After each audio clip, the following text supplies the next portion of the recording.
Hello friends, welcome to Kanish குட்டி channel. நம்ம இன்றைக்கி ஒரு சூப்பரான டிஃப்ரெண்ட்டான ஒரு ஸ்வீட் ரெசிபி தாங்க பார்க்க போகிறோம். சுரக்காவை வச்சு அல்வா எப்படி செய்கிறதுன்னு பார்க்கலாம் வாங்க.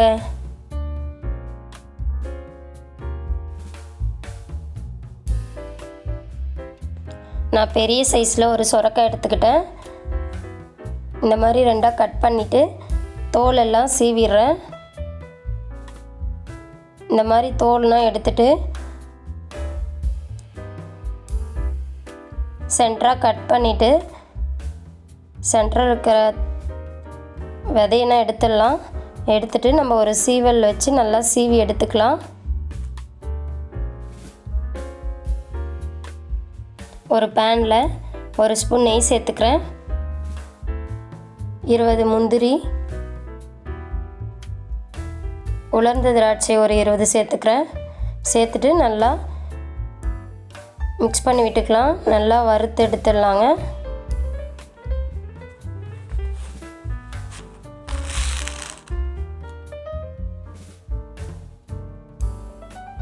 முந்திரி திராட்சை வறுத்த நெய்யிலேயே நான் சுரக்காவை சேர்த்துக்கிறேன். சேர்த்துட்டு நல்லா ஒரு 5 நிமிஷம் போல் நல்லா வதக்கி விட்டுக்கலாம். அதுலேருந்து தண்ணினா வருங்க, அதுவும் ட்ரை ஆகிற மாதிரி நல்லா வதக்கிக்கலாம். நல்லா வதக்கி விட்டுட்டேன். நான் 1/2 லிட்டர் பால் எடுத்து 200 பால் வர அளவுக்கு நல்லா காய்ச்சி எடுத்துருக்கேன். அதையும் சேர்த்துக்கிறேன். சேர்த்துட்டு பால் ட்ரை ஆகிற வரலும் மறுபடியும் நல்லா வதக்கி விட்டுக்கலாங்க. பால் நல்லா ட்ரை ஆனதும் நான் 1 கப் சுரக்காய்க்கு நான் 3/4 கப் சர்க்கரை எடுத்துக்கிறேன். அதே கப்பில்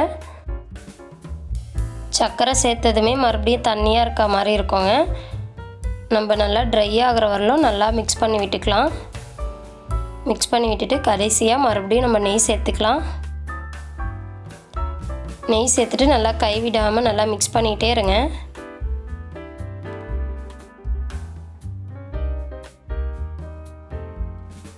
நல்லா பேனில் ஒட்டாமல் வரணும், அது வரலும் நல்லா மிக்ஸ் பண்ணிகிட்டே இருங்க. இந்த பதத்தில் இருக்கணுங்க. இந்த டைமில் வறுத்து வச்ச முந்திரி திராட்சையை சேர்த்துக்கிறேன். கடைசியாக ஏலக்காய் பொடி சேர்த்து நல்லா மிக்ஸ் பண்ணி விட்டுக்கலாம்.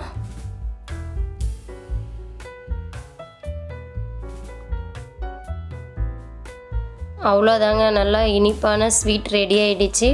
ஒரு டிஃப்ரெண்ட்டான ஸ்வீட்டும் கூட. கடைசியாக வெள்ளரி விதை சேர்த்துக்கிறேன் மேலே. இந்த சுரக்காய் அல்வா ரெசிபி உங்களுக்கு பிடிச்சிருந்ததுன்னா நீங்களும் உங்கள் வீட்டில் ட்ரை பண்ணி பாருங்கள். கண்டிப்பாக சூப்பராக இருக்கும். இந்த வீடியோ உங்களுக்கு பிடிச்சிருந்தா லைக் பண்ணுங்கள், ஷேர் பண்ணுங்கள், சப்ஸ்கிரைப் பண்ணுங்கள். அப்படியே பக்கத்தில் இருக்க பெல் ஐக்கானையும் கிளிக் பண்ணுங்கள். தேங்க்யூ ஃபார் வாட்சிங்.